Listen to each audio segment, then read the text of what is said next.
எங்கள் தலைவர் தான் முதல்வர் வேட்பாளருக்கான முகம். எங்க அறிவாலயத்துக்கு தான் நீங்க வந்து உட்காருறீங்க. எங்க அறிவாலயத்தில் உட்கார்ந்து தான் நாங்க கொடுக்கிற சீட்டை முடிவு ஆகிற சீட்டை தான் ஆலோசனை படி நீங்க எடுத்துட்டு போறீங்க. வைத்த வலி வைத்தறிச்சல் ஒன்று வைங்க.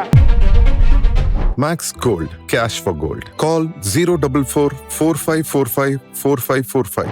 கட்சியில இரண்டாம் கட்ட தலைவர் நான்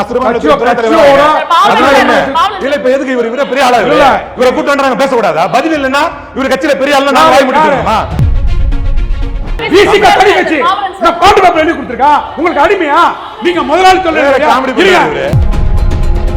நான் கட்சி ஆரம்பிச்சு 6 மாசத்துக்கு ஒரு தாட்டி லீஸ் கொடுறதா உங்க கட்சி. கரெக்டா பாருங்க 6 வருஷத்துக்கு ஒரு தாட்டி பார்ட்டி லீஸுக்கு போயிடும். இப்ப பார்ட்டி டிவிக்கு லீஸுக்கு தம்பி எவ்வளவு கட்டுறீங்க? நீங்க எவ்வளவு கட்டுறீங்கன்னு கேட்பாங்க சார்.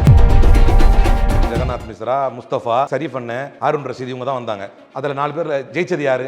மிஸ்ரா ஜெயித்தார், முஸ்தபா ஜெயித்தார். நியாயமா அமைச்சரவை யாருக்கு கொடுக்கணும்? பிசிகாவுக்கும் ஐயுஎம்களுக்கும் கம்யூனிஸ்ட் இவங்களுக்கும் கொடுக்கணுமா? காங்கிரஸுக்கும் கொடுக்கணுமா? முஸ்தபாவுக்கும் ஜெகநாத் மிஸ்ராவுக்கும் கொடுக்கணுமா? தரல, கேட்கலாம் இல்ல, தர மாட்டார்கள். இவர்கள் பெரும்பான்மையாக வந்திருந்தால் எவருக்கும் தந்திருக்க மாட்டார்கள்.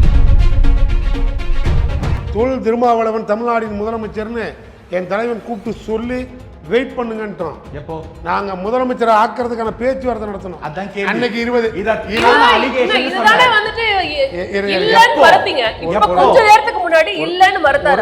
அண்ணன் கிட்ட ஒரு நல்ல விஷயம் என்னன்னா அவரே ஒன்னு சொல்லி அவரே மாத்தி சொல்லிடுவாரு. திருமாண்ணன் போல ஒரு தலைவர் எப்படி அதை அவங்க முதல்வர் பதவியே கொடுத்தாங்க தான் தூக்கி போட்டுட்டு வந்தாரு. அதுதான் திருமாண்ணன். அதுக்கு தான் ஏன்பா துணை முதலமைச்சர் இல்லன்னு சொன்னீங்க? துணை முதலமைச்சர் இல்லன்னா எனக்கு புரியலங்க. அவங்களுக்கு ஏன் சொன்னீங்க? நீ கொடுக்கிற முதல்வர் பதவியை விட இங்க வரக்கூடிய ஆட்சியில் பங்கு எனக்கு பெருசு. ஏன்னா this is not about Thiruma. இந்த ஒடுக்கப்பட்ட சமூகத்துக்கு பின்தங்கியவர்கள் முன்னேற்றத்துக்கு என்ன வழின்னு பார்க்கக்கூடியவர். அப்ப இந்த கிரேட்டர் அஜெண்டா எப்படி இருக்குன்னு பாருங்க. கண் முன்னால் ஒரு முதலமைச்சர் என்னை அழைத்து குதிரை பேரம் செய்தார் என்று வைகோ சொல்கிறார். குதிரை பேரம் செய்தார் வைகோ. உங்க எம்எல்ஏ ரிசைன்மெண்ட் வாங்க நான் பிரச்சாரம் பண்ணேன்னு சொன்னார். என்னது பண்ணலன்னு சொன்னார். நான் பிரச்சாரம் பண்றேன்னு சொன்னார். யார்? ஆம் சொன்னார். யார் சொன்னார்? விஜய் சொன்னார் அப்படின்னு சொன்னார். கேட்கிறேன் 2 வருஷ கட்சிக்கு இவ்வளவு கேள்வி கேட்கறீங்களே, 2 மாசம் ஆட்சிக்கு இவ்வளவு கேள்வி கேட்கறீங்களா? நான் கேட்கிற கேள்வி கொஞ்சம் முன்னேறது பாருங்க. பின்னாடி உட்கார்ந்து இருக்கிறாரு ஐயா திரு ஓபிஎஸ். யார் அவரு? அதிமுக எம்எல்ஏ பதவி ரிசைன் பண்ணிட்டு தானே திமுக வந்தாரு. விஜய் வந்து 108 சீட்டு வந்த பிறகு அவர் நினைச்சிருந்தா அதிமுக ஆதரவு வாங்கியிருக்கலாம், பாஜக ஆதரவு வாங்கியிருக்கலாம், ஆட்சி அமைச்சிருக்கலாம். ஆனால் அவர் வந்து ஒரு மதசார்பற்ற அணியை வந்து உருவாக்குன்றதுல நோக்கமா இருக்காரு. மதசார் என்ன தம்பி சொன்னீங்க? மதசார்பற்ற சமூகம். மதசார் பாருங்க அது வரவே மாட்டேங்குது. ஜோசப் விஜய்ங்கிற ஜோசப் தூக்கிட்டு விஜய்னு சொல்ல அதெல்லாம் புரியாது. இது ஏன் சார்? இதுதான் புரியாத. திமுக தரப்புல இருந்து கேக்குறதா ஆனந்தமா இருக்கு. குறைந்த விலை நிறைந்த தரம் தங்கள் தேவைகள் அனைத்தும் ஒரே இடத்தில். ஜெயச்சந்திரன். அறுவை சிகிச்சையில் குணம் இது ஆயுட்கால நிவாரணம். Doctor Srivarma's. The fire media நேயர்களுக்கு வணக்கம். தமிழகத்துல தாவேக ஆட்சி அமைந்த பிறகு கூட்டணி கட்சிகளுடைய கணக்குகள் அப்படிங்கிறது மாறி இருக்கு அப்படிங்கிறத பார்க்க முடியுது.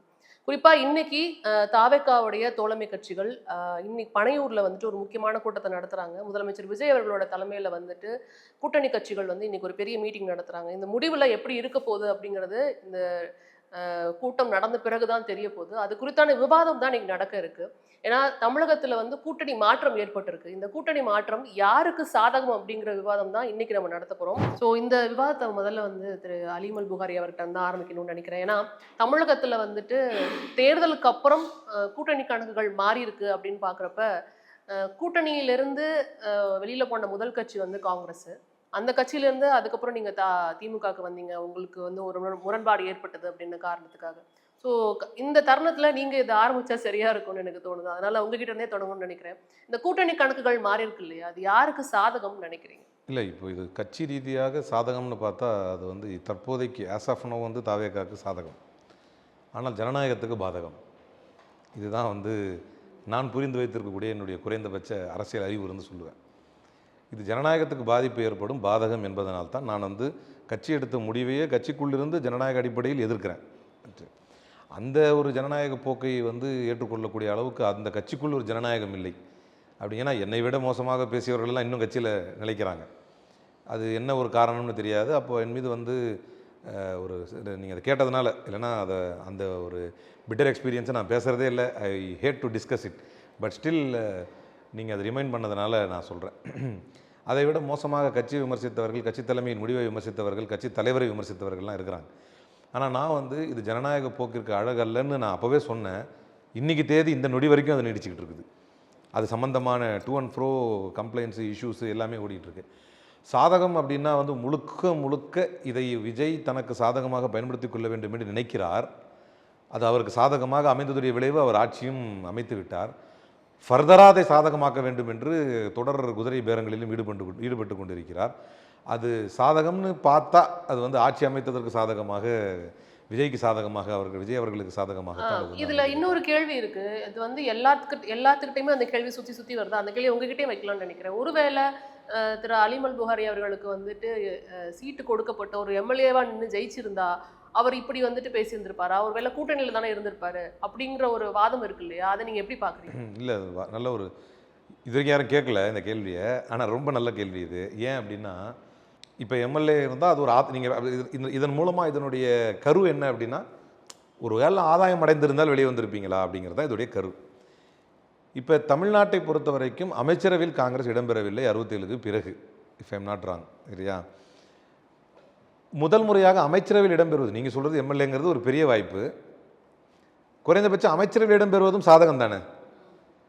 அதே மாதிரி இவர்களெலாம் அணுக முடியாத நபர்கள்லாம் கிடையாது. ராஜேஷ்குமார் சார் வந்து நீங்கள் ஈஸியாக அணுகலாம், போய் பேசலாம். அந்த விஷயத்தெல்லாம் ரொம்ப எளிமையானவர்கள், எனக்கு நல்ல அறிமுகமானவர்கள். ஒரு சாதாரண ஒரு கன்னியாகுமரி இதில் வந்து ஒரு நிகழ்ச்சிக்கு போயிருந்தால் கூட நீங்கள் குளிச்சுட்டு போங்க, உங்களுக்கு நம்ம இவர் தான் நகரமன்ற தலைவர், நீங்கள் போங்கன்னு சொல்லக்கூடிய அளவுக்கு ரொம்ப நெருக்கமாக இருக்கக்கூடிய நல்ல பண்பு கொண்ட மனிதர்கள் தான் எல்லாருமே. அப்படின்னும் போது நான் எம்எல்ஏ ஆகலை ஒரு வாதத்துக்கு நீங்கள் சொல்கிறதுனால, எங்கள் ஆளுங்க அமைச்சராக இருக்காங்கல்ல, அதுவும் இருக்கிறதுலே அதிகபட்ச அமைச்சர்கள் பெற்ற கட்சியில். அப்படின்னா நீங்கள் சொல்கிற அந்த ஆதாயம், எம்எல்ஏங்கிறது புரிஞ்சுக்கிறது வந்து ஆதாயம், தனிப்பட்ட ஆதாயம், கட்சியின் ஆதாயம். ஆதாயம் முக்கியம் அப்படின்னா தனிப்பட்ட ஆதாயம் மட்டுமே ஒருத்தர் கணக்கு பண்ண மாட்டான்ல. கட்சிக்கு பெரிய ஆதாயம் இருக்குல்ல, அதன் மூலமாக எவ்வளோ விஷயங்களை சாதிச்சுக்கலாம். அமைச்சருங்கிறது சாதாரண விஷயமா. இன்னொன்று வந்து மற்ற கட்சிகள் விசிகா, கம்யூனிஸ்ட், ஐயுஎம்எல் கொடுத்த ஆதரவுக்கும் காங்கிரஸ் கொடுத்த ஆதரவுக்கும் அதற்கு பதிலாக விஜய் அவர்கள் முதலமைச்சர் எவ்வளோ கடமைப்பட்டிருக்கிறார் காங்கிரஸுங்கிறதுக்கும் வித்தியாசம் இருக்குது. இந்த உறவுக்கும் மற்ற 3 பேருடைய உறவுக்கும் வித்தியாசம் இருக்குது.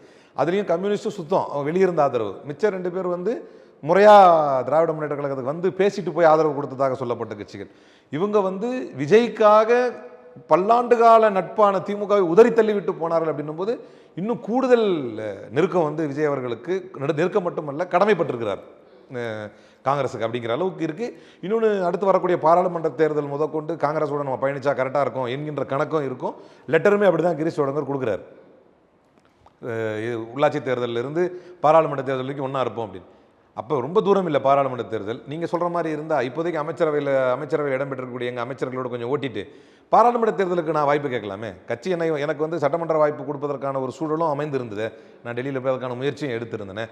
அப்படின்னா இப்போ அடுத்த கட்டத்தில் பாராளுமன்ற தேர்தல் இன்னும் எனக்கு வசதியாக இருக்கும். நான் எங்கள் தலைவருக்கு வந்து பீகாரில் மொழிபெயர்த்திருக்கிறேன். இவர் ராகுல் காந்தி இங்கே வரும்போது அவருக்கு ஆங்கிலத்தை மொழிபெயர்த்திருக்கிறேன். அப்படியே போய் கொஞ்சம் அந்த ஸ்டாண்ட்லேருந்து மாறல உங்கள் தலைவர் அப்படின்னு தான் சொல்கிறீங்க. இல்லை, நான் ஸ்டாலின் சொன்னேன். எங்கள் தலைவர் மொழிபெயர்க்கணும்னா பீகார். ஓகே ஓகே ஓகே, பீகாரில் மொழிபெயர்த்திருக்கிறேன், இங்கே வரும்போது ராகுல் காந்திக்கு மொழிபெயர்த்திருக்கிறேன் அப்படின்னு சொன்னேன். அப்போ இவை அனைத்தும் எதை காட்டுகிறது என்று சொன்னால், ஆதாயம் என்பதை தாண்டி அரசியலில் ஒரு குறைந்தபட்ச நாகரிகம் இருக்க வேண்டும் என்று நான் கருதினேன். அதற்காக மட்டுமே வெளியேறினேன். இன்னும் நீங்கள் யோசிக்கிற மாதிரி 1000 கோணத்தில் இப்படி யோசிச்சு பார்த்தா கூட இதற்கு வேறு ஒரு காரணத்தை சுமத்த முடியாது. இப்போ ஆதாயம் வந்து இருந்திருக்கும், தொடர்ந்து நீடிச்சிருந்தா இருந்திருக்கும் அப்படிங்கிறதான் உங்களுடைய பார்வை. கரெக்டா? அப்படி எடுத்துக்கலாம். நீங்கள் ஆதாயத்துக்காக போயிருப்பீங்க இல்லையா அப்படின்னு நீங்கள் கேட்டீங்க. அதாவது போகாமல் இருந்திருப்பீங்க இல்லையா, உங்களுக்கு ஆதாயம் கிடைச்சிருந்தான்னு கேட்டீங்க. அதுக்காக தான் அந்த பார்வை. இல்லைன்னா அதை பற்றி பேச வேண்டிய வேலை இல்லை. நீங்க சொல்லும் போதே ஒரு விஷயம் சொன்னீங்க, எளிமையாக அணுகக்கூடியவர். அமைச்சர் பதவிங்கிறது வந்து ரொம்ப முக்கியமான ஒரு பதவி, அது கிடைச்சதுங்கிறது வந்து ரொம்ப முக்கியமான ஒரு விஷயம் அப்படின்னு. இத்தனை ஆண்டு காலத்துக்கு பிறகு இப்படி ஒரு விஷயம் கிடைக்குதுங்கிறப்ப அதை எடுத்துக்கிறதுல என்ன தப்பு இருக்குங்கிற ஒரு கேள்வி இருக்குல்ல. எளிமையாக அணுகக்கூடியவர்னு சொன்னேன். அமைச்சர் பதவிங்கிறது ஒரு பெரிய விஷயம் நான் சொல்லவே இல்லையே. இல்ல, நீங்க சொல்லவே இல்லை. நான் அப்படி சொல்லல. அதாவது அப்படி ஒரு மனிதருக்கு ஒரு அமைச்சர் பதவி கிடைக்கும் பொழுது எவ்வளவோ காரியங்களை சாதித்துக் கொள்ளலாம் அப்படிங்கறத நீங்க சொன்னீங்க. Of course. அப்படிங்கிற பட்சத்துல இது வந்து ஒரு அரிய வாய்ப்பு, அதை ஏன் பயன்படுத்தி கொள்ள கூடாது காங்கிரஸ்ங்கிறதுனா என்னோட கேள்வி. இதை அப்படியே தலையில மாத்தி சொல்லவா? இதே மாதிரியான பல அரிய வாய்ப்புகளை தேசிய அளவில் பல காங்கிரஸ்காரர்கள் பாஜக கொடுத்த போது பயன்படுத்தி கொண்டார்களே, அப்போது காங்கிரஸுடைய நிலைப்பாடு என்ன? இது இல்லைங்க அரசியல். அரிய வாய்ப்பை பயன்படுத்திக் கொள்வது அரசியல் என்றால் காங்கிரஸ் என்ன வேல்யூக்காக நிற்குதோ அதுவே இல்லாமல் போயிருமே. இது அரிய வாய்ப்பு என்பது நான் சொல்ல வர்றது நீங்கள் அதிகாரம்னு கேட்டதுனால அது அரிய வாய்ப்புன்னு சொன்னேன். அதுக்காக எம்எல்ஏவாக இருந்தால் இருந்திருப்பாரா அப்படின்னு கேட்கும்போது அதை ஒரு வாய்ப்பாக நீங்கள் பயன்படுத்தி இருந்திருப்பீங்கன்னு சொல்லி வரும்போது அதை விட இதுவும் நல்ல வாய்ப்பு தானே நான் சொன்னேனே தவிர அதை ஒரு அரிய வாய்ப்பாக நான் கருதவில்லை.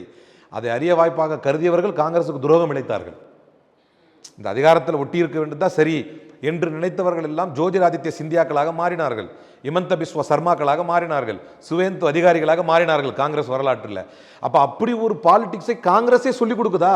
நாளைக்கு இப்படி அமைச்சரவையில் இருக்கிறதுக்காக நீங்கள் திமுக விட்டு வரலாம் அப்படின்னா இதே மக்கள் இதே கட்சியிலிருந்து பழகக்கூடியவர்கள் இன்னொரு இடத்தில் அமைச்சரவை உதாரணத்துக்கு பாஜக தருகிறது என்பதற்காக காங்கிரஸை விட்டு வெளியே போகலாம் நினைக்கலாம் இல்லையா? அதுக்கு பெரிய வித்தியாசம் இல்லையே. தொடர்ந்து பேசலாம். அப்போ இது வந்து சந்தர்ப்பவாதம் அப்படின்னு நம்ம எடுத்துக்கலாமா? நீங்க அந்த கோர்ட்ல தான் நிக்கிறீங்கன்னு நான் நினைக்கிறேன். அந்த புள்ளியில இருந்து ஆரம்பிக்கலாம். திரு பாலுவர்கிட்ட இதை பத்தி பேசணும்னு நினைக்கிறேன். அதாவது வந்து இந்த கூட்டணி கட்சிகளின் கணக்குகள் வந்து தமிழகத்துல மாறி இருக்கு அப்படிங்கிறத பார்க்க முடியுது. யாருக்கு சாதகம் அப்படின்னு நம்ம பேசிட்டு இருக்கோம்.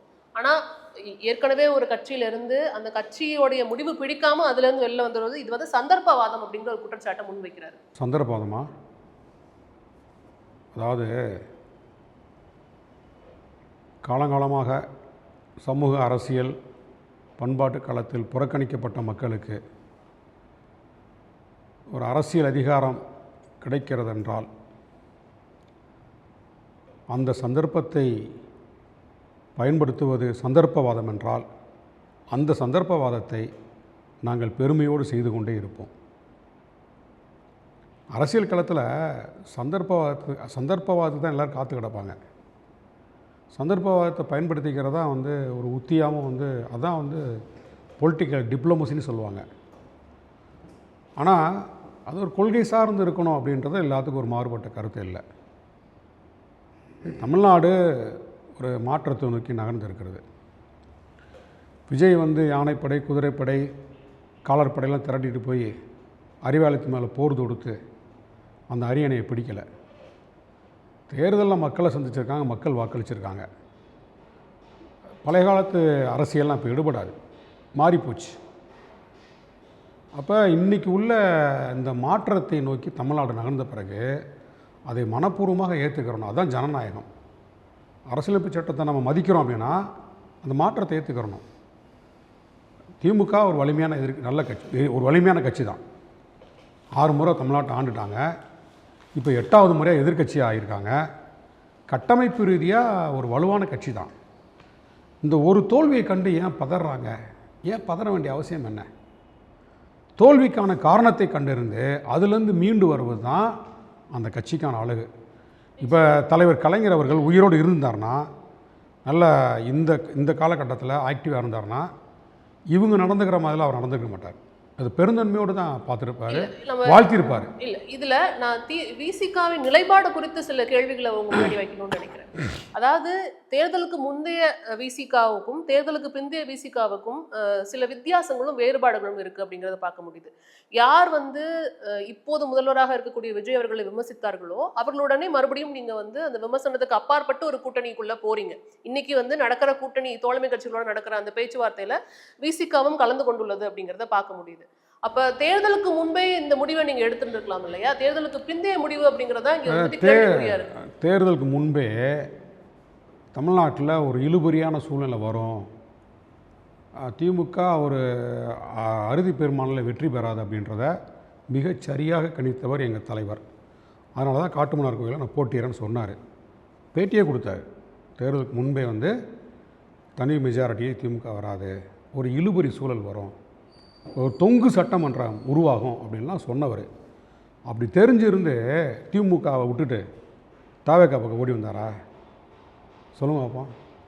அதுதான் அவருடைய பண்பு. என்னன்னா அதே மாதிரி வெற்றி பெற்ற பிறகு நீங்கள் கேட்டுக்கல, நான் சொல்கிறேன், தேர்தலுக்கு முன்பு நானே வந்து தாவேகாவை கடுமையாக சாடியிருக்கேன். திரு விஜய் அவர்களை பல ஊடகங்களில் நான் கேள்வி எழுப்பியிருக்கேன், குற்றம் சாட்டி பேசியிருக்கேன், எங்கள் தலைவர் பேசியிருக்காரு. ஆனால் தமிழ்நாட்டு அரசியல் களத்தில் மக்கள் எப்படி வாக்களிச்சிருக்காங்க? ஒரு 108 தொகுதியை வந்து கொடுத்துட்டாங்க. சட்டம் என்ன சொல்லுது? ஆனால் அது அவங்க பெரும்பான்மை இல்லை அப்படிங்கிறாங்க. எது பெரும்பான்மை இல்லை? 108 பெரும்பான்மை இல்லைங்கிறாங்க. சிங்கிள் லார்ஜஸ்ட் பார்ட்டி எது? எந்த கட்சி அதிக எண்ணிக்கையில் வாக்கு பெற்றிருக்குதோ அந்த கட்சியை வந்து ஆட்சி அமைப்பதற்கு ஆளுநர் வந்து அழைக்கணும். அதுதான் சட்டம். அது வந்து ஃப்ளோர் டெஸ்ட்டில் சட்டசபையில் வாக்கெடுப்பு நடத்தும்போது அங்கே வெற்றி பெறலை அப்படின்னா அந்த ஆட்சி வந்து டிசால்வ். அப்போது ஒரு கட்சி புதுசாக தோன்றிய கட்சி 2 ஆண்டுகளில் 75 ஆண்டுகால பாரம்பரியம் உள்ள திமுக இருக்கும்போது அந்த கட்சியை சவால் விட்டு 2 வருஷத்தில் ஒரு கட்சியை புதிய ஆட்சியை உருவாக்கிட்டாங்க. அந்த மாற்றத்தை நம்ம ஏற்றுக்கணும். நல்லது செஞ்சால் நம்ம தட்டி கொடுப்போம், தவறு செஞ்சால் தட்டி கேட்போம். இதுதான் வந்து விசிக நிலைப்பாடு. இது வந்து சட்டத்தின் அடிப்படையில் நாங்கள் எடுத்த முடிவு. சட்டத்தின் அடிப்படையில் நாங்கள் இப்போ ஒரு தோழர் சொன்ன மாதிரி 5ஆம் தேதி காங்கிரஸ் கட்சி மாதிரி விழுந்தடிச்சிட்டு போய் சேரலை. 9ஆம் தேதி நாங்கள் சேர்றோம். அவங்க ஆதரவு கேட்டு கடிதம் கொடுத்த பிறகு கூட நீண்ட காலம் தமிழ்நாட்டு அரசியல் களத்தில் விசிகாவுடைய வரலாறு நீண்ட காலமாக திமுகவோட பயணம் பண்ணதான். மரியாதை நிமித்தமாக 9ஆம் தேதி ஆதரவு கூட 8ஆம் தேதி இரவு போய் கூட தளபதி மு க ஸ்டாலின் சந்தித்து நாங்கள் வந்து நாளைக்கு கடிதம் கொடுக்க போகிறோம், நீங்கள் வருத்தப்பட வேண்டாம், அவங்க ஆதரவு கேட்குறாங்க, எங்களோட நிலைப்பாடு. அவரும் என்ன சொன்னாங்க, மக்களின் முடிவுக்கு வந்துட்டு நீங்க வந்து தலைவர் முடிவு எடுத்திருக்கீங்க. இது அப்படி அதை எடுத்துக்கலாம். இது முழுக்க மக்கள் அளித்த தீர்ப்பின் அடிப்படையில் எடுத்த முடிவு. அதாவது மக்களோட முடிவுக்கு நீங்க வந்துட்டு கட்டுப்படுறோம். தலைவன் அதுதான் ஜனநாயகம். ஜனநாயகம்னா என்ன, ஜனம்னா என்ன? நான் அந்த பாயிண்ட்ல இருந்தே நான் அந்த கேள்வியா, அதாவது இது வந்து மக்களின் முடிவு 108ங்கிறது வந்துட்டு பெரும்பான்மை இல்லை அப்படின்னாலும் இது ஒரு சிங்கிள் லார்ஜஸ்ட் பார்ட்டி அவங்க தான். அது மட்டும் இல்லாமல் நாங்கள் உடனே போய் வந்து ஆதரவு கொடுக்கல, ரொம்ப நாள் கழிச்சு தான் போய் ஆதரவு கொடுத்துருக்குறோம், ரொம்ப யோசிச்சு தான் அந்த முடிவு எடுத்துருக்குறோம், தப்பு பண்ணால் தட்டி கேட்போம் அப்படிங்கிற நிலைப்பாட்டில் தான் அவங்க, அதாவது இப்போ தாவேக்கா கூட இருக்கக்கூடிய அந்த கூட்டணி கட்சியோட நிலைப்பாடு இதுதான் அப்படிங்கிறது தான் ரெப்ரசன்ட் பண்ணி அவர் சொல்கிறார். பாவம், அவர் ஏன் தர்ம சக்கரத்துக்கு விடுறீங்க? அல்ல, அவர் நானும் ஒரு 10 வருஷமாக பேசிகிட்டு இருக்கோம், ஒரே பக்கம் பேசணும், இப்போ ஆளுக்கு ஒரு பக்கமாக பேசுகிறோம். அதான் சார், இப்போ எல்லாமே தலைகீழாக மாறிடுச்சு. ஒன்றும் இல்லை, எல்லா பாட்டனும் இங்கே உடஞ்சிருச்சு. அவர் வாதப்படியே நான் வருவேன், எனக்கு அதெல்லாம் மாற்றமே இல்லை. எப்பயுமே எனக்கு அந்த கட்சியை ரொம்ப பிடிக்கும், இவங்க நண்பர்களை ரொம்ப பிடிக்கும். என்ன ஒன்று, அவர் ஆரம்பிக்கும் போது சொன்னார், உங்க கூட இருக்கும்போது மட்டும் பிடிக்கும் அப்படியா? திமுக வந்து ரொம்ப தோல்வியில் வந்து 75 ஆண்டு கால கட்சி தோல்வியில் துக்கத்தில் இருக்கு அப்படின்னாரு, ரொம்ப புலம்பல்னாரு. துக்கம் வந்து துயரத்திற்கான தூக்க மாத்திரை இல்லை. எங்களை பொறுத்த மட்டும் துக்கங்கிறது வந்து உற்சாகம் உணர்ச்சிகளை தூண்டக்கூடிய ஊக்க மாத்திரை திமுகவுக்கு. திமுக எதிர்கட்சியாக இருந்ததுன்னா இந்தியாவே திரும்பி எங்களை பார்க்கும், ஆளுங்கட்சியாக இருந்ததுன்னா தமிழ்நாட்டில் இருக்கவங்க மட்டும்தான் எங்களை பார்ப்போம். எங்களுக்கு அது ஒரு பெரிய வரலாறே இருக்குது. அந்த வரலாறுலாம் அவருக்கும் தெரியும். அவர் எங்கள் வரலாறு அதிகமாக நான் பேசுனதை விட பாடம் அதிகமாக பேசியிருக்கோம். ஆனால் அவர் அழகாக சொன்னார், ஜனநாயகங்கிறது இப்படி இருக்குங்க, 108, அதனால் மக்கள் கொடுத்த தீர்ப்பு, அதை நாங்கள் ஃபாலோ பண்ணி போகணும். இதே திரும்பி நானும் சொல்கிறேன், பிஜேபி தானேங்க இந்தியாவில் மக்கள் அதிகமாக ஓட்டு போட்டு மேலே உட்கார வச்சாங்க, அதுக்கு மெஜாரிட்டி இல்லையே, எதுக்கு லபோன்னு கற்றுனீங்க? நீங்கள்லாம் ஒன்றா உட்காந்து இந்தியா கூட்டணி ஏன் போனீங்க? எல்லோரும் ஒன்றா உட்காந்து கலந்து பேசி அப்படியே பிஜேபிக்கு ஆதரவு கொடுத்து அப்படியே செட்டில் ஆகிருக்கலாம்ல. இங்கே 2 மந்திரி வாங்கினதுக்கு பதிலாக டெல்லியிலே 2 மந்திரி வாங்கியிருக்கலாமே. எங்கள் அண்ணன் திரும்பவாவது மந்திரி ஆகிருப்பார். இந்த ஐடியாவை யாரும் அவருக்கு கொடுக்கலையா? அன்னைக்கு பாவல் அண்ணனுக்கு தோணலையா? இப்போ இப்போ கூட நான் என்ன சொன்னேன், அவர் சொன்னது தானே அது, நீங்க கேள்வியா தானே எனக்கு அங்க ஒரு நிலைப்பாடு இருக்குல்ல சார். இப்ப இந்த நிலைப்பாடு அப்புறம் பாப்போம். இல்ல மக்களோட நிலைப்பாடு கொள்கை சார்ந்து இருக்கக்கூடிய ஏக்கம் அப்படிங்கற ஒரு நிலைப்பாடு இருக்குல்ல, அவரோட எதிர்ப்பே வந்து பாஜக எதிர்ப்பு தானே தீவிர. இங்க என்ன கொள்கை வந்தது? அவர் என்னைக்காவது விஜய் வந்து காங்கிரஸ் தூய சக்தி, விடுதலை சிறுத்தை அதை விட பெரிய தூய சக்தி, திமுக மட்டும்தான் தீய சக்தி இல்ல, பாஜக எதிர்ப்புங்கிற கொள்கையில அங்க ஒண்ணுபடுறாங்கல்ல. நீங்க முதல்ல ஒண்ணு புரிஞ்சுக்கணும், அங்கே பாஜக எதிர்ப்புங்கிறதுல தீவிரமாக இருந்தோம். ஏன்னா அவனால தான் உங்களுக்கு ஆபத்து, எங்களுக்கு ஆபத்து, தமிழனுக்கு ஆபத்து. இங்கே தாவேகாவுக்கு ஒன்லி திமுக தான் எதிர்ப்பு. இல்ல, அவங்க தான் கொள்கை எதிரி பாஜகன்னு சொல்றாங்களே. இங்க பாருங்க, அதெல்லாம் விட்டுருங்க, அது பாலிசி என்னங்கிறது அப்புறம் பார்த்துக்குவோம். நீங்க அந்த பாலிசி அப்புறம் பார்த்துக்குவோம். பிஜேபியோட பாலிசியே தெரியாது தாவேகாரங்களுக்கு. அதில் என்ன பெரிய இவங்களுக்கு பெரிய கொள்கை எதிரி? கொள்கையே தாவேகாவுக்கும் கிடையாது, பிஜேபிக்கும் கிடையாது. 2 பேரோட கொள்கை என்ன கொள்கை? 2 பேருமே மதம் சார்ந்த மதவெறியர்கள் தான். நான் பகிரங்கமாக சொல்லுவேன். எப்படி எந்த Open ஆ சொல்லுங்க, அவன் கண்ணோட்டத்துல அதை சொல்றீங்க? ஏங்க நான் இதையும் மிரக்கலைங்க. நடிகர் விஜயா இருந்தவர் அப்போலாம் ஜோசப் விஜய்னு போட்டால் படம் கூடாது. ஜோசப் விஜய்ங்கிறது அவரோட இயற்பெயர். இங்கே பாருங்க, என்னைக்கு வந்து உங்களுக்கு ஜோசப் விஜய்ங்கிற பேர் தெரியும்? மனசாட்சி தொட்டு சொல்லுங்க. ராஜா அவர்கள் சொல்றப்ப தெரியும். எங்க ஹெச் ராஜா அவர்கள் சொன்னப்ப தெரியும். தெரியுது இல்லைங்க. அப்புறம் எங்கே போனார் ஜோசப்பு? இப்போ எப்படி உள்ளே வந்தார்? ஓட்டு வாங்குறதுக்கு மட்டும் ஜோசப்பா? சிறுபான்மை ஓட்டு வாங்குறதுக்கு, அரசியலுக்கு வர்றதுக்கு அது ஜோசப். அவருடைய இயற்பெயர். மேடம், இதுதான் வந்து மதவெறியான பாலிடிக்ஸ். அங்கே வந்து திமுக தரப்புல இருந்து இப்படி ஒரு விஷயம் நான் வரும் எதிர்பார்க்கவே இல்லை. நான் இப்போ ஓப்பனாக உங்களுக்கு கேட்குறேன், தெம்பு இருந்தால் நீங்கள் பதில் சொல்லுங்கள். எனக்கு சொல்லுங்க, நான் கேட்குறதுக்கு பதில் சொல்லுங்கள். அவன் இந்தி வெறியில் சுற்றுறான், நீங்கள் எந்த வெறியில் சுற்றுனீங்க? அன்னைக்கு வெறும் விஜயா வெளில வந்தீங்க படத்துக்கு, எல்லா மதத்துக்காரனும் படம் பார்த்தேன்.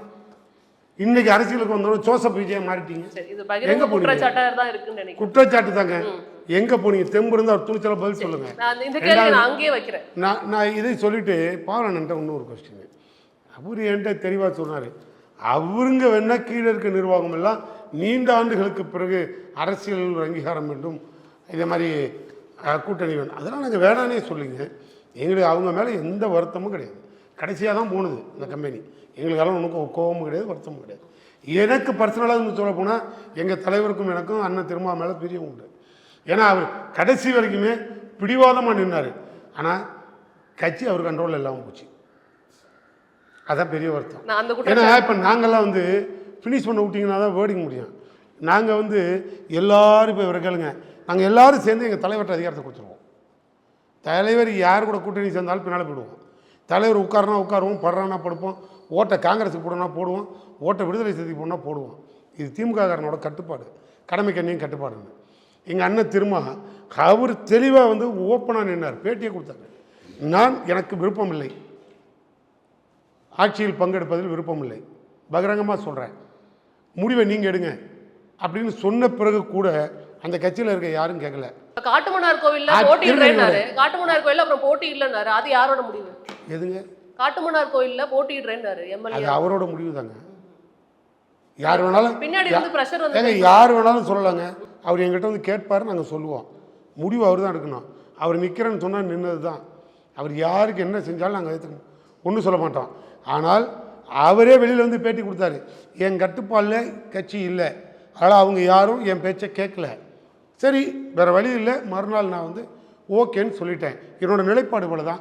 இது இல்லைன்னு உங்களால் சொல்ல முடியுமா? இவர் சொல்லுவாரா?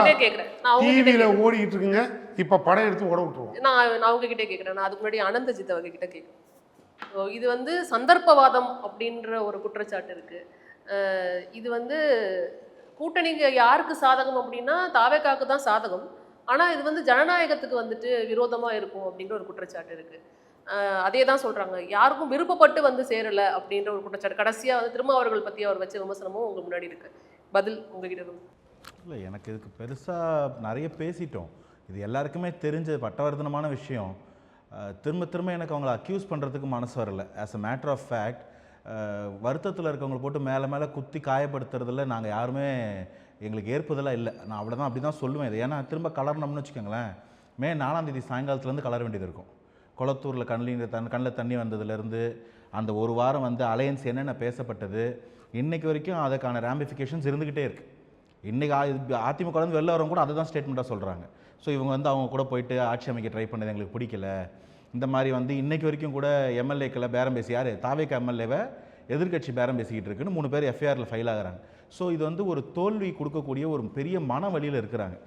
அந்த மன வழியை மேலே மேலே குத்துறது எங்களுக்கு நாங்கள் அப்படி விருப்பப்படலை. As a matter of fact இதுதான் நான் முதல்ல சொல்ல விரும்புகிறேன்.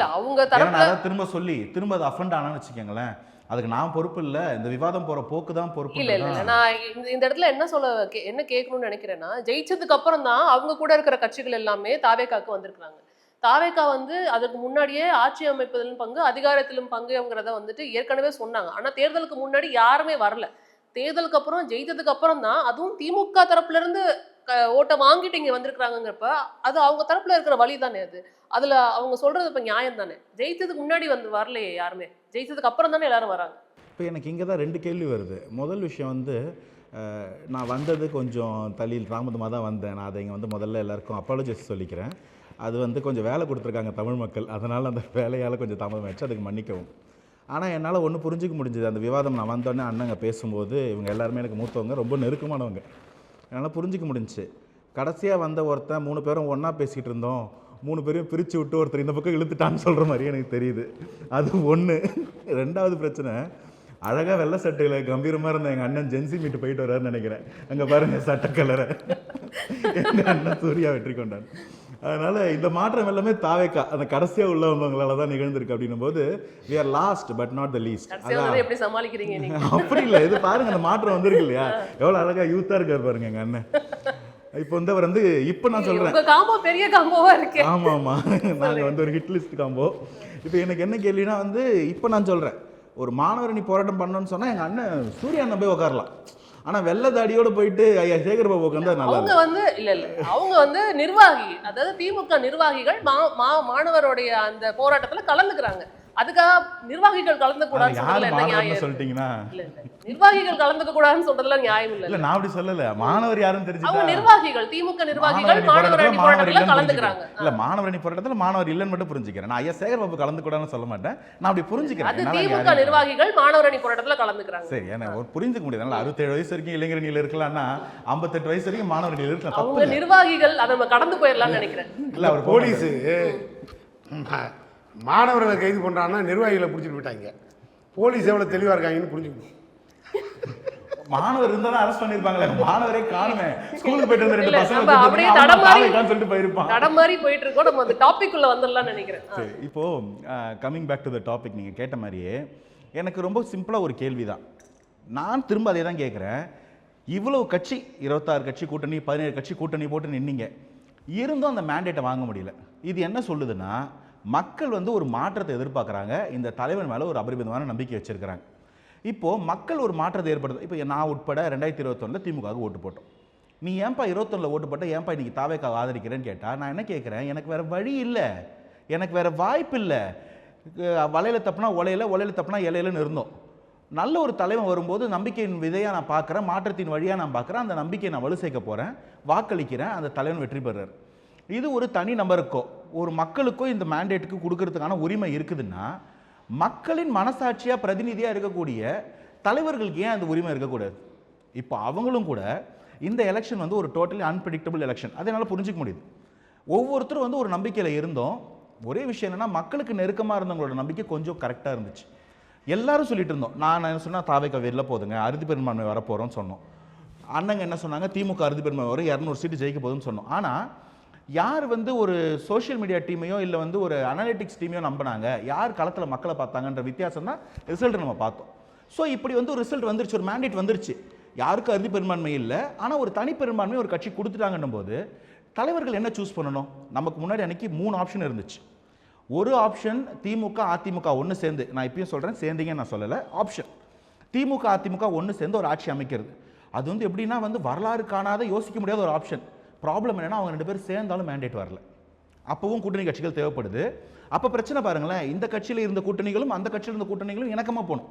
எப்படின்னா திரும்ப அது உதயநிதி அண்ணனும் இபிஎஸ் அவர்களும் அவ்வளோ ஒருத்தர் காரசாரமாக பேசிக்கிட்டாங்க.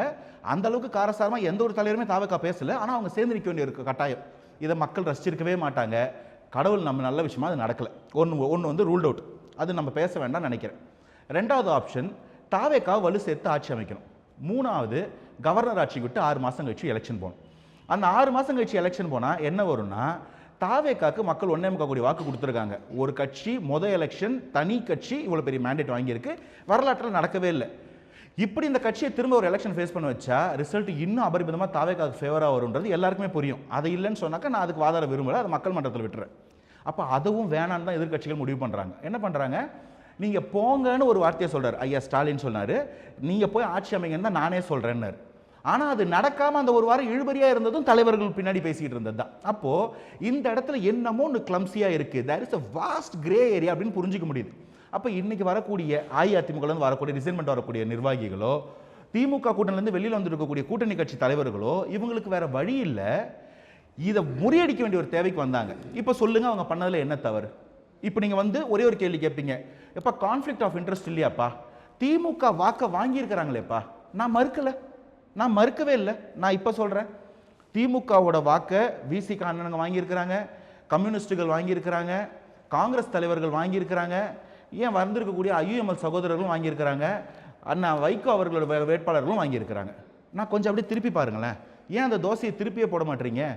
மதிமுக, communist, Indian communist, Marxist communist, Congress, VCK, IUML இவங்க எல்லாம் ஓட்டு காங்கிரஸ் திமுக போட்டிருப்பாங்கல்ல. இப்போ நான் என்ன சொல்கிறேன், தாவேக்காக்கு மட்டும்தான் எங்கள் ஓட்டு எங்களுதுன்னு சொல்கிற உரிமை இருக்குது. நான் என்ன சொல்கிறேன், நீங்கள் எல்லாரும் ரிசைன் பண்ணுங்க. எல்லாரும் ரிசைன் பண்ணிட்டு திமுக வேட்பாளர்கள் திரும்ப அந்த எல்லா தொகுதியிலும் இல்லைங்க, அந்தந்த தொகுதி வேட்பாளர் அங்கங்கே நிற்கட்டும், எங்கள் கூட்டணிக்காரங்களுக்கு நாங்கள் சப்போர்ட் பண்ணி நிற்கிறோம். இப்போ பார்த்துடலாமா? இப்போது நாங்கள் ஒரு ப்ரொபோசல் வைக்கிறோம், நீங்கள் அந்த ப்ரொபோசலுக்கு வருவீங்களான்னு தெரியாது. நீங்கள் தான் சொல்கிறீங்களா உங்கள் ஓட்டு அவங்க எடுத்துட்டாங்க, அவங்க ஓட்டு எடுத்துட்டாங்கன்னு ரிசைன் பண்ணுறேங்க. நீங்கள் முன்னோடியே அந்த 49, 55 சீட்டை ரிசைன் பண்ணுங்க, நம்ம வந்து அதை வச்சுக்கலாம், ஃப்ரெஷ்ஷாக நீங்கள் வாங்கிடுங்கன்னு பார்ப்போம் பேசலாம். இப்போ இதில் மொத்தமாக எடுக்கக்கூடிய ஒரு விஷயம் என்ன அப்படின்னா, இது வந்து மக்கள் கொடுத்துருக்கிற தீர்ப்பு, அதை நாங்கள் வந்து கூட்டணி கட்சிக்கலாம் நாங்களும் அதை அங்கீகரிக்கிறோம். அதே தான் தவறு பண்ணால் நாங்கள் தட்டி கேட்போம். இப்போ மக்கள் யோசிச்சிருக்கிறாங்க, தலைவர்கள் ஏன் யோசிக்க கூடாது? சரி, மக்கள் யோசிச்சு அந்த முடிவுக்கு நம்ம போகலான்னு ஏன் யோசிக்க கூடாது? அதில் என்ன தவறு இருக்கு அப்படிங்கிறது தான் அவங்களுடைய வாதமாக இருக்கு. அதாவது நம்ம தோழர் பேசினதுலேருந்து பாவலன் சார் சொன்னதுலேருந்து ஆரம்பிக்கணும்னு நினைக்கிறேன். ஏன் பாஜக கூட போகலன்னு அண்ணன் கேட்டார். அதுக்கு அவர் சொன்னார் கொள்கை ரீதியாக அப்படின்னு. திமுக கூட்டணியில் இருக்கிறோம், தாவேக்காவுடைய அழைப்பை புறக்கணிக்கிறோம் அப்படின்னு மரியாதைக்குரிய அண்ணன் திருமாவளவன் வந்து அரசியல் ரீதியாக விஜய் அவர்களை நிராகரித்தாரா, கொள்கை ரீதியாக நிராகரித்தாரா? அரசியல் ரீதியாக எங்கேயுமே நிராகரிக்கலை, கொள்கை ரீதியாக நிராகரித்தார். என்ன சொன்னார்னா, கொள்கை அளவில் அவர் அவரும் சீமானும் ஆர்எஸ்எஸின் கள்ளப்பிள்ளைகள் அப்படின்னு சொன்னார். இன்றைக்கி அவர் கூட்டணி வைத்ததற்கு பின்னால் சொல்லுகின்ற ஒரு வார்த்தையும் மேடை ஏறாது, இதுதான் உண்மை. ஏன்னா அவர் முந்தி பேசினது தான் சரி. இப்போ அவர் வந்து அமைச்சரவை இடம்பெற்று விட்ட பின்னால் அந்த குறிப்பிட்ட கட்சியை பாராட்டி பேசுவதை எந்த அறிவுசார் சமூகமும் ஏற்காது. அப்போ கொள்கை ரீதியாக எதிர்த்தார்கள். இந்த பாயிண்ட்லேருந்து நான் வர்றேன். அரசியல் ரீதியாக அனந்தஜி சொல்கிற எல்லாமே ஒரு கால் ஒரு வாய்ப்பாக சொன்னார். இந்த மாதிரி ஒரு ஆப்ஷன், அந்த மாதிரி ஒரு ஆப்ஷன், இதெல்லாம் சொன்னார். நான் ஒரு பாயிண்ட்டுக்கு வந்துடுறேன், அதுக்கு ஒரு சின்ன பதிலே நான் முடிச்சு விட்ருவேன். அது தோசை இந்த பக்கம் திருப்புங்கன்றாரு. தலைமை எங்களுது, முதல்வர் வேட்பாளர் நாங்கள், எங்கள் தலைமையில் கூட்டணி, எங்கள் தலைவர் தான் முதல்வர் வேட்பாளருக்கான முகம், எங்கள் அறிவாலயத்துக்கு தான் நீங்கள் வந்து உட்காடுறீங்க, எங்கள் அறிவாலயத்தில் உட்காந்து தான் நாங்கள் கொடுக்குற சீட்டை முடிவு ஆகிற சீட்டை தான் ஆலோசனைப்படி நீங்கள் எடுத்துகிட்டு போகிறீங்க. அப்படிங்கிற பட்சத்தில் எங்கள் தலைமையில் அமைந்த கூட்டணியில் முடிவே நாங்கள் தான் எடுக்க முடியும். ஒன்று, இது ஒரு பக்கம் இருக்கட்டும். நான் அதை விட முக்கியமாக என்ன சொல்கிறேன், மற்ற கட்சிகளெல்லாம் விடுங்க. அவர் சொன்னார் இந்த விஷயங்களுக்காகத்தான் வெளியேறி இப்போ வெளியேறக்கூடிய எல்லாரும் இந்த காரணத்தை சொல்லிட்டு வராங்க அப்படின்னு. ஒரு முதலமைச்சரே முன்னின்று குதிரை பேரத்தை நடத்த முடியும். ஏன்னா 3 பேர் மேலே எஃப்ஐஆர் போட்ட அந்த ஜோடிக்கப்பட்ட சம்பவத்தெல்லாம் இப்போ சொன்னார். இப்போ 3 பேர் மேலே எஃப்ஐஆர் போட்டாங்க அப்படின்னு. இது எப்படி இருக்குன்னா, கண் முன்னால் ஒரு முதலமைச்சர் என்னை அழைத்து குதிரை பேரம் செய்தார் என்று வைகோ சொல்கிறார். குதிரை பேரம் செய்தார் வைகோ உங்கள் எம்எல்ஏ ரிசைன்மெண்ட் வாங்க நான் பிரச்சாரம் பண்ணேன்னு சொன்னார். என்னது அது? பண்ணலைன்னு சொன்னார். அதுக்கப்புறம் சொன்னார் இல்லைன்னு. ஃபஸ்ட்டு என்ன சொன்னார்? எனக்கு ரிசைன்மெண்ட் வாங்க, நான் பிரச்சாரம் பண்ணுறேன்னு சொன்னார். யார்? ஆம் சொன்னார். யார் சொன்னார்? விஜய் சொன்னார் அப்படின்னு சொன்னார். இன்னொரு ஹைலைட்டை சொல்லவா, மறு ப்ரெஸ் மீட்டில் வந்து அதை மறுத்தார் இல்லைன்னு. அப்போதும் முதல் ப்ரெஸ் மீட்டின் படி வைகோவும் குற்றவாளி, திரு விஜய் அவர்களும் குற்றவாளி. 2வது ப்ரெஸ் மீட்டின் படி வைகோ குற்றவாளி குதிரை பேரம் செய்ததனால். நீ மற்ற கட்சியெல்லாம் விட்டுருங்க, அதிமுகவோட போகிறேன்னு சொன்னாங்க. அதாவது அதிமுகவுடைய எம்எல்ஏக்களை குதிரை பேரம் செய்து விஜய் அவர்களுடைய கட்சி வாங்குவதை எல்லாம் நீங்கள் வந்து அதிமுகவும் திமுகவும் கூட்டணி வைக்க பார்த்தார்கள், அந்த அதிருப்தியில் போகிறாங்கன்னு நீங்கள் சொல்கிற அந்த நகைச்சுவையை நான் ஏற்றுக்கிறேன், வச்சுக்கோங்க. ஆனால் அந்த நகைச்சுவை நான் ஏன் ஏற்க மாட்டேன்னு அதுக்கு ஒரு ஆதாரம் இருக்குது நம்மக்கிட்ட. மரகதம் குமரவேல் அவர்கள் வந்து ராஜினாமா பண்ணிவிட்டு அதே நேரத்தில் செக்ரட்டரியேட்டை வந்து கட்சி சபையாக மாற்றினார் ராதவர்ஜன் அவர்கள். அங்கேயே கட்சியில் இணைஞ்சாங்க. அதை விடுங்க, இவங்க செய்யாத ஒரு ஜனநாயக கேலி கூத்து கிடையாது. அதை செஞ்சுட்டு அங்கே பேட்டி கேட்குறாங்க அந்த அம்மா கிட்ட, எதுக்கு நீங்கள் ராஜினாமா செஞ்சீங்கன்னு. இது ரொம்ப முக்கியமானது. ஏன்னா அவர்கள் வாயிலிருந்து அவர்கள் தரக்கூடிய ஜனநாயக விரோத போக்கான ஸ்டேட்மெண்ட்ஸ் அவங்ககிட்ட கேட்குறாங்க, நீங்கள் எதுக்கு ராஜினாமா பண்ணீங்கன்னு. அப்போ அந்த அம்மா சொல்கிறாங்க, பனையூரில் வாங்க பேசலாம் அப்படின்னு போயிட்டாங்க. 4 பேர் உட்காந்துருக்குறாங்க. பனையூரில் இவங்க ஸ்டேட்மெண்ட் கொடுக்குறாங்க, ஏன் நீங்கள் ராஜினாமா பண்ணீங்க? கடந்த ஆட்சியிலே நம்ம பவரில் இல்லை, எதுவும் மக்களுக்கு செய்ய முடியல, இந்த ஆட்சியிலையாவது பவரில் இருந்தால் வரணும். இதுக்கு பேர் தாங்க ஹார்ஸ் ட்ரேடிங், இதுக்கு பேர் தான் ஆன்டி டிஃபெக்ஷன். நம்பர் 1. இப்போ வைகோ அவர்களுடைய கூற்றின்படி நீங்கள் அதிமுக எம்எல்ஏ விட்டுருங்கன்ட்டு அவருடைய கிரெடிட்காக நல்ல ஒரு சகோதரர் அவருக்காக கொடுத்துருவோம் அதிமுக சப்ஜெக்டை. மதிமுக சப்ஜெக்டை மிஸ் பண்ணாமல் எனக்கு பதில் சொல்லணும். வைகோ முதல்ல கொடுத்த ஸ்டேட்மெண்ட்டையும் நீங்கள் சொல்லுங்கள் என்னன்னு. அதுக்கப்புறம் மாற்றி அவர் இல்லை நான் தான் கேட்ட ரிசைன்மெண்ட் வரட்டுமான்னு கேட்கணும். அப்போதும் அவர் பார்க்கலாம் என்று சொன்னார். ஒரு நல்ல ஜனநாயக தலைவர் முடியாது என்று சொல்ல வேண்டும். பார்க்கலாம்னு சொன்னார்னா அந்த குதிரை பேரத்தை நானும் பார்க்குறேன் அப்படின்னு சொல்லியிருக்கிறார். இதை மறைப்பதற்கான ஒரு 2ஆம் தர நாடகம் தான் இந்த 3 பேரை கைது பண்ணி. தொடர்ந்து பேசலாம். அவங்க மேல வைக்கிற விமர்சனமே வந்து நான் குறுக்கிட அவர் வந்து கேட்டாரு, அதனால அவர்கிட்ட நான் போறேன். இப்போ என்னன்னா, இந்த கேள்வி வந்து எல்லார் மத்தியிலும் இருக்கு. அதாவது அதிமுகல இருந்து ராஜினாமா பண்ணிட்டு வந்து தாவேக்கால சேர்றாங்க. அப்ப வெளியில இருந்து என்ன சொல்றாங்க, அதை ஏன் வந்து தாவேக்கா அனுமதிக்குது, வேண்டாம் என்று சொல்ல வேண்டியதானே, அவங்களாதான் விருப்பப்பட்டு ராஜினாமா பண்ணிட்டு வராங்க, அவங்களாதான் விருப்பப்பட்டு சேர்றாங்க அப்படிங்கிறது ஒரு பக்கம் இருந்துட்டு போகுது. ஆனா ஏன் தாவேக்கா அனுமதிக்குது அப்படிங்கிறது ஒரு கேள்வியா இருக்கு. அதற்கப்புறம் திரு அலி புகாரி அவர்கள் சொல்ற அந்த குற்றச்சாட்டுகளுக்கும் உங்ககிட்ட நம்ம பதில் எதிர்பார்க்கலாம். இல்லை, முதல்ல வந்து நான் அண்ணனோட ஸ்டேட்மெண்ட்டில் அவர் சொன்ன மாதிரியே தான் எனக்கு அவர் வந்து ரொம்ப பிடிக்கும். ஆனால் வந்து நிலைப்பாடுன்றது கொள்கை ரீதியாக மாறுதெல்லாம் மாறுபாடு தான். அந்த இடத்துல நாங்கள் காம்ப்ரமைஸ் ஆகிறது இல்லை. எனக்கு அதான் அவர்கிட்ட பிடிக்குமே. எனக்கு அண்ணன் சொல்ல ஒரு விஷயம் வந்து hurt touch, it was wounding. Actually என்ன சொல்கிறாருன்னா, நாங்கள் தான் தலைவர், நாங்கள் தான் முதல்வர் வேட்பாளர் வச்சுருந்தோம், நாங்கள் தான் முடிவு பண்ணுவோம், எங்கள் அறிவாலயத்துக்கு தான் வரீங்க. இதுதாங்க நாங்கள் சொல்கிற பண்ணையார்த்தனமே, இதைத்தாங்க நாங்கள் பிரச்சனைன்னு சொன்னோமே. ஒன்றா சேர்ந்து எல்லாம் கையை பிடிச்சிட்டு எல்லாரோட ஓட்டை எல்லாரும் ஷேர் பண்ணி வாங்குறீங்க. எனக்கு கூட்டணி ஆட்சி மேலே பெரிய மரியாதை உண்டு. ஏன்னா ஒரு ப்ராப்பரான டெமோக்ரட்டிசம் அங்கே தான் இருக்கும். களத்தில் அப்படி தானே இருக்கும். ஏன்னா நம்ம எல்லாரும் ஒன்று கிடையாது, நம்ம எல்லாரும் வேறு வேறு மாதிரி இருக்கிறோம். ஆனால் ஒன்றா சேர்ந்து வாழணும், ஒன்றா சேர்ந்து ஆளணும். நாங்கள் தான் அப்படின்னு சொல்கிறது தான் இங்கே பிரச்சனையாகவே மாறுது. இப்போ நான் என்ன கேட்குறேன், முதல்வர் வேட்பாளர் உங்களுது தான்னா நீங்கள் எப்போ தான் இவங்களை அங்கீகரிச்சிருப்பீங்க? இந்த ஆட்சியில் பங்கு அதிகாரத்தில் பங்குன்ற ஒரு விஷயத்த நாங்கள் தான் கொண்டு வந்து வச்சோம் நான் சொல்லலை, எங்கள் அண்ணனே அப்படி சொல்ல மாட்டார். ஆனால் அதைத்தான் தோல் சுமந்து அரசியல் களத்துக்குள்ள கால வைக்கிறாரு திருமாவளவன். ஒரு போராளி, உரிமைக்காக போராடிக்கிட்டு இருந்த மனுஷனுக்கு ஒன்று புரியுது, இது இங்கே இல்லை, அம்பேத்கரை படிக்கும்போது அதிகாரமே மிக வலிமையானது, அதை அடைவதே எளிய மக்களின் விடுதலைக்கு வழியானதுன்னு சொல்லி புரிஞ்சு அதுக்காக வராரு. இவ்வளோ ஆண்டுகளில் அண்ணனும் சொன்னார் அதிகபட்சமாக விசிகா பயணிச்சு திமுக கூட தான். ஏங்க அவங்களுக்கு அந்த அதிகாரத்தில் பங்கு? ஒரு நெகோசியேஷன் டேபிளில் கூட பேசலை. இந்த கேள்வி உங்களை உறுத்திக்கிட்டே இருக்கு. என்னன்னு இல்லை, தாவேக்காரனா நான் வந்து உன்னை வந்து ஆடு நினைதேன் ஓனா எழுதுன்னு சொல்லாதீங்க. ஒரு சாமானியனா இது கேள்வி உறுத்திக்கிட்டே இருக்கு. ஏன் அந்த நெகோசியேஷனுக்கு நீங்கள் வரவே இல்லை? ஆனால் வரவே இல்லை, இது எங்களுக்கு ஒத்தே வராதுன்னு சொல்லிட முடியாது. வராங்க. எப்போ வராங்கன்னா பாயிண்ட் முடிச்சிடறேன். எப்போ வராங்கன்னா, எனக்கு ரொம்ப சந்தர்ப்பவாதமா இது பட்டது. தமிழக அரசியலை நான் வியந்து ரசித்த தலைவர்கள் எல்லாம் என்ன காயப்படுத்தினது மே 4ஆம் தேதியிலிருந்து மே 11ஆம் தேதிக்குள்ள. இத்தனை நாள் அலையன்ஸ் பேசும்போது கூட புதுசாக வந்த ஒரு தலைவருக்கு 10 சீட்டு ராஜ்யசபா கொடுப்போம், நம்மளை காலமெல்லாம் முன்கள தளபதியாக நின்று டிஃபெண்ட் பண்ண ஒரு தளபதிக்கு 8 சீட்டு கொடுப்போம், 5 சீட்டு 2 கட்சிக்கு கொடுப்போம், ஆட்சியில் அதிகாரத்தில் பங்க பேசவே மாட்டோம். ஆனால் தாவேக்கா 108 மேண்டேட்டுக்கு வந்துட்டாங்க, 10 அடிச்சா கேபினெட் போயிடுவாங்க. அப்போ கூப்பிட்டு நாங்கள் தரோன்னு சொல்றது எவ்வளோ பெரியது. அப்போ சொன்னீங்களா இல்லையா? அதை நியூஸில் நீங்களும் தானே பேசுனீங்க. அப்போ எங்கேருந்து வந்தது? நீ கெத்துனா கெத்தாக இருக்கணும், ஏன் அப்போ இறங்கின? முதல் கேள்வி. ரெண்டாவது, இன்னைக்கு நீங்க போயிட்டீங்க வாங்கிட்டீங்கன்றாரு. நான் சொல்றேன், கூட்டணி கட்சிகள்ல இருந்து ஆட்களை அள்ளுவதும் உரிவதுமே திமுகவின் ஒரு ஆகச்சிறந்த வேலையா இருக்கு, அவங்களுடைய ஒரு ஸ்ட்ராட்டஜியா இருக்கு. எத்தனை ப்ரூஃப் வேணும்? ஓபிஎஸ் உதயநிதி ஸ்டாலின் எனக்கு பின்னாடி சனிக்கிழமை பனையூர்ல வரங்க. நான் கேட்கிறேன், 2 வருஷ கட்சிக்கு இவ்வளவு கேள்வி கேட்கறீங்களே, 2 மாசம் ஆட்சிக்கு இவ்வளவு கேள்வி கேட்கறீங்களா? நான் கேட்கிற கேள்வி கொஞ்சம் முன்னர்ந்து பாருங்க. பின்னாடி உட்கார்ந்து இருக்கிறாரு ஐயா திரு ஓபிஎஸ். யார் அவரு? அதிமுக எம்எல்ஏ பதவி ரிசைன் பண்ணிட்டு தானே திமுக வந்தாரு. நான் கேட்கறது அதான்க்கா. இப்போ போன ஜனவரி பிப்ரவரியில் நடந்த கேம் நான் கேட்டுட்டு இருக்கேன். அதிமுக எம்எல்ஏ தேர்தலுக்கு முன்னே வரதும் தேர்தல்ல ஜெயிச்சதுக்கு அப்புறம் வரதும் பெரும்பான்மையோடு இருக்கும்போது வருவதும் பெரும்பான்மை இல்லாமல் வருவதும். சரி, அப்ப இப்ப கேக்குறேன், பெரும்பான்மை இல்ல, இப்ப நீங்க வந்து வைகோ அண்ணன் கிட்ட 4 சீட்டு கொடுக்குறீங்க, உங்க சின்னத்துல நிக்க சொல்லி நிர்பந்திக்கிறீங்க. முதல்ல அதுவே நியாயமா? அவரோட கட்சியோட நிலைப்பாடு வழி நிற்கும் போது ஒண்ணு நீ கூட்டணிக்கே வேணாம், உனக்கு ஓட்டு இல்ல போன்னு சொல்லணும். இது ஒரு தார்மீகம். கடந்த அரசியல் எல்லாம் எடுத்து பார்த்தோம் அப்படின்னா அதிமுகலயும் அது மாதிரி நடந்திருக்கு. இது ஒரே ஒரு விஷயத்துக்கு மட்டும், இது ஒண்ணுக்கு மட்டும் சொல்லிடுறேன். அப்படி பார்த்தா உங்களை நம்பி வந்த கூட்டணி கட்சிகள்லாம் இருக்கிறாங்க, அவங்களெல்லாம் நீங்கள் விசிலில் தானே நிற்க வச்சிங்க. அருண் ரஷீத் வந்தார், கேஎம் ஷெரீஃப் வந்தார். உங்களை நம்பி வந்தவங்களை அவங்க கட்சி கூட்டணி பேரை கூட சொல்லலையே விஜய் அவர்கள். அவங்களுக்குலாம் தனி கட்சி இருக்குது. தமாஜாக்கான்னு கட்சி வச்சிருக்காரு கேஎம் ஷெரீஃப், மாஜாக்கான்னு தனி கட்சி வச்சிருக்கிறாரு ஹாரூன் ரஷீது. அதே மாதிரி அந்த ஜெகநாத் மிஸ்ரா ஒரு தனி அமைப்பு வச்சிருக்கிறாரு. அவங்க கட்சி பேர் என்னைக்காவது விஜய் உச்சரிச்சாரா? இதெல்லாம் ஏற்பட இல்லாத வாதம் சொல்கிறேன். நான் சொல்கிறேன், எனக்கு அதுக்கு பதில் இருக்குது. நாம் வந்து இதை 2ஆக பிரிச்சுக்கிறோம். வைகோ ஸ்டேச்சரில் இருக்கிற ஒரு தலைவரையும் கருணா ஸ்டேச்சரில் இருக்கிற ஒரு தலைவரையும் நான் ஒரு சேர பார்க்கல.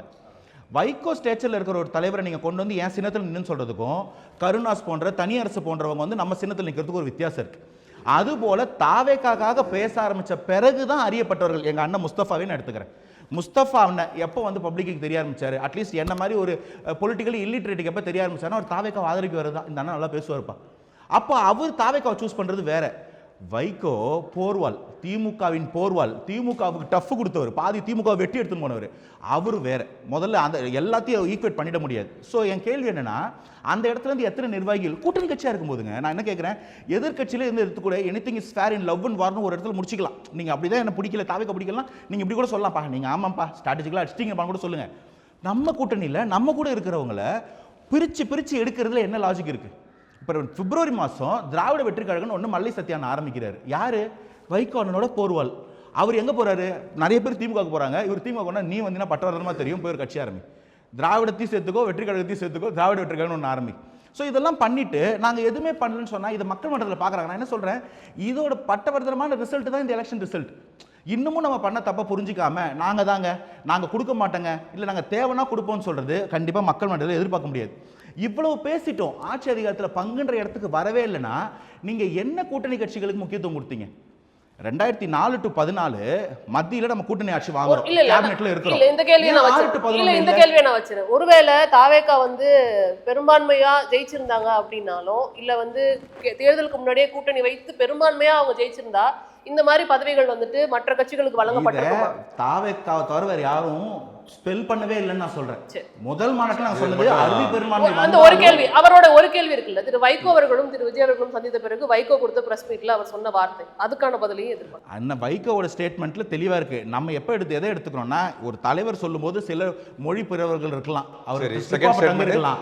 என்ன சொன்னாரு, நான் போய் கேட்டேன் தம்பி கிட்ட, தம்பி இந்த மாதிரி நாங்கள் அங்கே அந்த சின்னத்தில் நின்று ஜெயிச்சது எங்களுக்கு எதுவும் செய்ய முடியாது, மக்களுக்கு எங்களுக்கு அங்கே இருக்கிறதுக்கும் மரியாதை இல்லை, வெளியில் வர்றோன்னும் போது ஏன் வர்றீங்கன்னு கேட்டார் முதல்வர்னு சொன்னார்.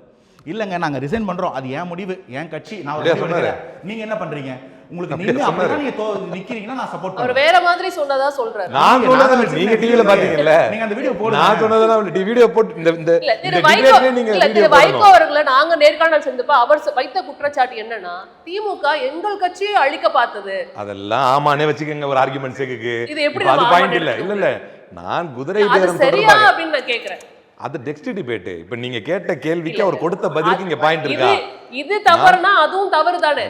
நான் பேசிட்டு இருக்கிறது 3 பேர் கைது பண்ணாங்கன்னு அவர் சொன்னார்.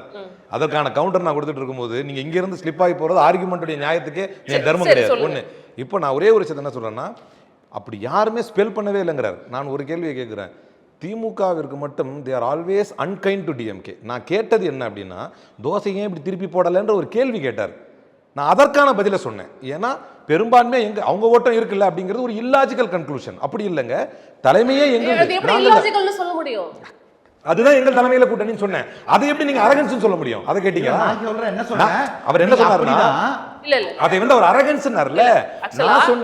நான் சொன்னேன் எங்கள் தலைமையில் கூட்டணியில் நின்று ஜெயித்து விட்டு நீங்கள் எங்களை எதிர்க்கின்ற தலைமைக்கு போகலாமான்னு தான் என் பாயிண்ட். அது ஒரு அரகன்ஸ் சொன்னதுனால தான் நான் இந்த பாயிண்ட் திரும்ப சொல்றேன். அது அரகன்ஸ் கிடையாது. ஒன்று. ரெண்டாவது, தந்திருக்க மாட்டாருங்க விஜய். நீங்கள் கேட்ட கேள்விக்கு நான் சொல்கிறேன் பதில், தந்திருக்க மாட்டார் அதிகாரத்தில் பங்கு. ஏன்னு சொல்கிறேன் கேளுங்க.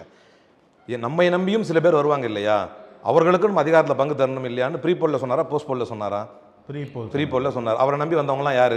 நான் ஏற்கனவே சொன்ன ஜெகநாத் மிஸ்ரா, முஸ்தபா, ஷரீஃப் அண்ணன், ஹாரூன் ரஷீத், இவங்க தான் வந்தாங்க. அதில் 4 பேர் ஜெயிச்சது யார்? மிஸ்ரா ஜெயித்தார், முஸ்தபா ஜெயித்தார். நியாயமாக அமைச்சர் யாருக்கு கொடுக்கணும்? பிசிகாவுக்கும் ஐயுஎம்களுக்கும் கம்யூனிஸ்ட் இவங்களுக்கும் கொடுக்கணுமா, காங்கிரஸுக்கும் கொடுக்கணுமா, முஸ்தபாவுக்கும் ஜெகநாத் மிஸ்ராவுக்கும் கொடுக்கணுமா? தரல, கேட்கலாம் இல்ல, தர மாட்டார்கள். இவர்கள் பெரும்பான்மையாக வந்திருந்தால் எவருக்கும் தந்திருக்க மாட்டார்கள். கேட்கலாம். திரு சூரியவட்டகுணர் அவர்கள் நடுப்புற குறுக்கிட நினைச்சீங்க, முடிச்சிட்டு நான் உங்ககிட்ட வரேன். குறுக்கிடலாம் நினைக்கல, என்கிட்ட கேள்வியே கேட்கல. இல்ல நான் இங்க அப்ப நான் இவர்கிட்டே போயிடுறேன். அவர் நிறைய கேள்விகள் வச்சாரு. அதாவது திருமா அவர்கள் கிட்ட கட்சி இல்லவே இல்லை. ஐ மீன் எப்படி சொன்னார் அப்படின்னா, அவர்கிட்ட எந்த அதிகாரம் இல்லை, நீங்கள்லாம் சேர்ந்து ப்ரெஷர் கொடுத்ததுனாலதான் அமைச்சரவையில் அவர் உள்ள போயிட்டாரு அப்படிங்கிற ஒரு குற்றச்சாட்டை வச்சார். அது அவரே சொன்னாருன்னு வேற சொன்னார். இந்த அரண்டவன் கண்ணுக்கு இருண்டதெல்லாம் பேணுவாங்க இல்லையா, அந்த தேர்தல் தோல்விக்கு பிறகு, விடுதலை சிறுத்தைகள் எடுத்த ஜனநாயக முடிவுக்கு பிறகு திமுக எவ்வளோ பயங்கரவாத கட்சின்றதை இப்போ கண்கூட பார்க்குறோம். திமுக காரர்கள் எவ்வளோ ஆபத்தானவர்கள்ன்றதை கண்கூட பார்க்குறேன், இந்த இடத்துல பார்க்குறேன். ஒரு அண்ணன் சூர்யானை தாவேக்காவை குற்றம் சாப்பிட்டோம், அது அவருடைய கடமை. திரு விஜய் அவர்கிட்ட கேள்வி வைக்கட்டும், தமிழக வெற்றி கழகத்தை பார்த்து கேட்கட்டும். தலைவர் கலைஞர் காலத்திலிருந்து திமுகவோட பயணம் மட்டும் நாங்கள் கடந்த 5 ஆண்டு காலம் பாஜக எதிர்ப்பில் உறுதியாக நின்று திமுகவை காப்பாற்றியிருக்கோம். இடைஞ்சல் இல்லாமல் ரொம்ப கம்ஃபர்டபுளாக அந்த 5 ஆண்டு கால ஆட்சிக்கு வந்து விடுதலை சிறுத்தைகள் எவ்வளோ உறுதுணையாக இருந்துட்டு நல்லாவே தெரியும். இன்றைக்கு எங்கள் கட்சியோட தொலைநோக்கு திட்டத்திற்காக நாங்கள் ஒரு எடுத்த முடிவை தாங்கி கொள்ள முடியாமல் எவ்வளோ எங்களை டேமேஜ் பண்ணுறாங்க பாருங்கள். என்ன எவ்வளோ டேமேஜ் பண்ணுறாங்க பாருங்கள். நீங்கள் ஏதோ வந்து இந்தியா கூட்டணியில் ஏன் இடம் பட்டுறீங்க அண்ணன் கேட்டார் சூர்யா அண்ணன். ஏன் வந்து பாஜகவில் போய் இடம் வேணேன்? ஏங்க விஜய் வந்து 108 சீட்டு வந்த பிறகு அவர் நினச்சிருந்தா அதிமுகவில் ஆதரவு வாங்கியிருக்கலாம், பாஜகட்ட ஆதரவு வாங்கியிருக்கலாம், ஆட்சி அமைச்சிருக்கலாம்.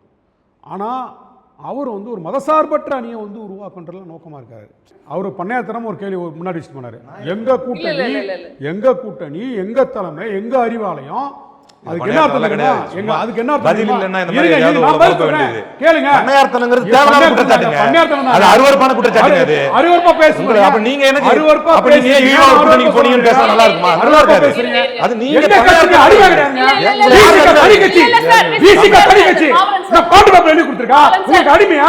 நீங்க முதலாளி காமெடி பேசுறீங்க. யாரும் வரீங்க. இருங்க. திமுக தலைவர் என்னவா இருக்காரு? நான் என் கட்சியில இரண்டாம் கட்ட தலைவர். திமுக தலைவர் என்னவா இருக்காரு? என்னவா இருக்காரா?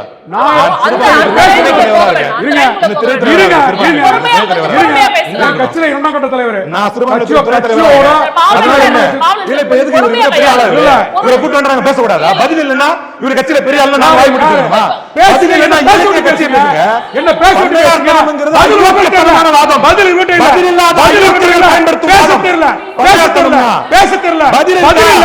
வைத்த வலி வைத்தறிச்சல் அப்புறம் இருங்க பதில் என்ன பதில் இல்லைன்றாரு. ஒன் வைக்கிறீங்களா? ஒன் வைங்க. விஜய் வந்து அவர் நான் ஏற்கனவே சொன்ன மாதிரி தான். அவர் நினைச்சிருந்தா அதிமுக இருந்து ஆதரவு வாங்கி ஆட்சி அமைச்சிருக்க முடியும். ஆனால் அவர் எங்கே இருந்து ஆதரவு எதிர்பார்க்குறாருன்னா மதசார்பற்ற முற்போக்கு கூட்டணியில் இருக்கக்கூடிய விசிக, இடதுசாரிகள், ஐயுஎம்எல், காங்கிரஸ். ஏன்னா காங்கிரஸ் ஏற்கனவே போச்சு, உள்ளே வாங்கிட்டு போய் சேர்ந்துட்டாங்க. அப்போ இந்த முகம் தாவேக்காவின் முகம் வந்து ஒரு மதசார்பற்ற ஒரு முகமாக இருக்கணும், நம்ம மேலே நம்ம ஒரு மத சார்ந்து இருக்கக்கூடாது அப்படின்ற அந்த தொலைநோக்கு பார்வையிலிருந்து தான் எங்ககிட்ட ஆதரவு கேட்குறாரு. எங்ககிட்ட ஆதரவு கேட்கணும் அவசியம் கிடையாதுங்க. தேர்தலுக்கு முன்னாடி விசிக வந்து நாங்கள் எவ்வளோ எதிர்த்து பேசியிருக்கோம், கம்யூனிஸ்ட் கட்சியில் விமர்சனம் பண்ணியிருக்கோம்ல, விஜய் விமர்சனம் பண்ணியிருக்கோம்ல. நம்மளாம் தேர்தலுக்கு முன்னாடி இவங்கெல்லாம் திட்டி பேசியிருக்காங்க, கேள்வி வச்சாங்க, விமர்சனம் பண்ணாங்க. இவங்ககிட்டே நம்ம போய் ஆதரவு வாங்கணும், நம்ம போய் அதிமுகவில் ஆதரவு வாங்கிட்டு போகலாமே நினச்சிருக்கலாம் இல்லையா? அது இல்லைங்க. அந்த கட்சிக்கு ஒரு முகத்தை உருவாக்குறாங்க, மதசார்பற்ற ஒரு முகம். அப்போ யார் சரியான ஆளாக இருப்பாங்க, யார் அதில் உறுதியாக இருக்கிறாங்க? காங்கிரஸ் வந்து எக்காரணத்தை கொண்டு பாஜக சேராது, நேர் எதிர் காங்கிரஸ். இடதுசாரிகள் ஐயுஎம்எல் விடுதலை சிறுத்தைகளுக்கு என்ன முகம்? மதசார்பற்ற முகம்.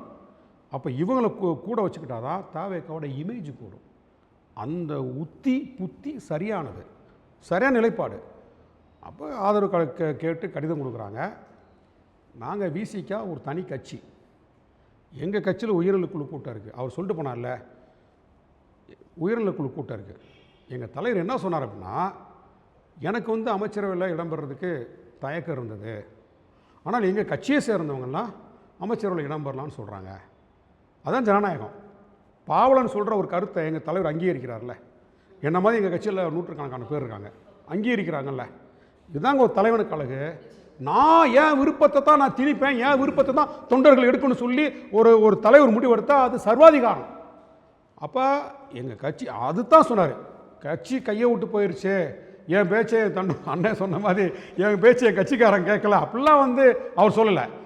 எனக்கு வந்து ஒரு தயக்கம் இருந்தது அமைச்சர்கள் இடம்பெறதுக்கு, ஆனால் எங்கள் கட்சிக்காரங்க வந்து அதை விரும்பினாங்க. அதன் பிறகு நாங்கள் வந்து அமைச்சரில் பங்கெடுத்தோம்.